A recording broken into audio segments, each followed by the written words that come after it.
Vakomana vekuzwa vobuda vachiti aiwa, today they are going to release aiwa the exclusive and special Zimbabwe military report by 9 p.m. aiwa by 9 p.m. zuva ranhasi vari kuti aiwa vakomana they want to publish aiwa a special Zimbabwe military report vachiti aiwa it is a must read.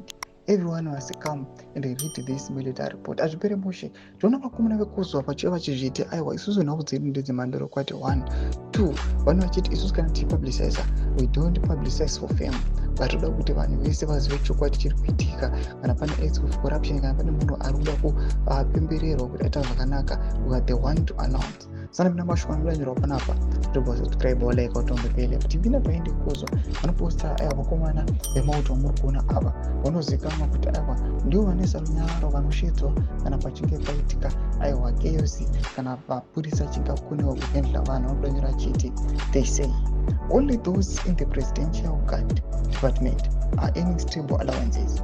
But still, not everyone in this department is benefiting except those who have the privilege to escort the president.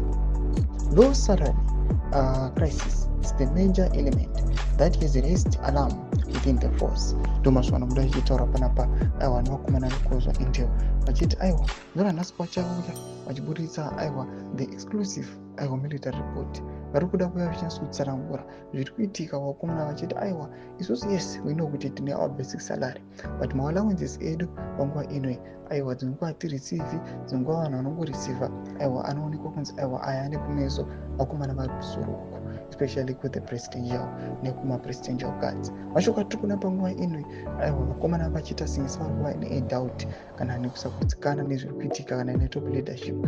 Vanhu aiwa vachingotarisa just they know kuti vakomana vangojamuka chete aiwa zvatodhakwa. Imbotidzai mafunguro enyu matikudii pamusoro pechiitiko ichi neangome section yedu dzemafunguro enyu so subscribe like and turn on the bell icon.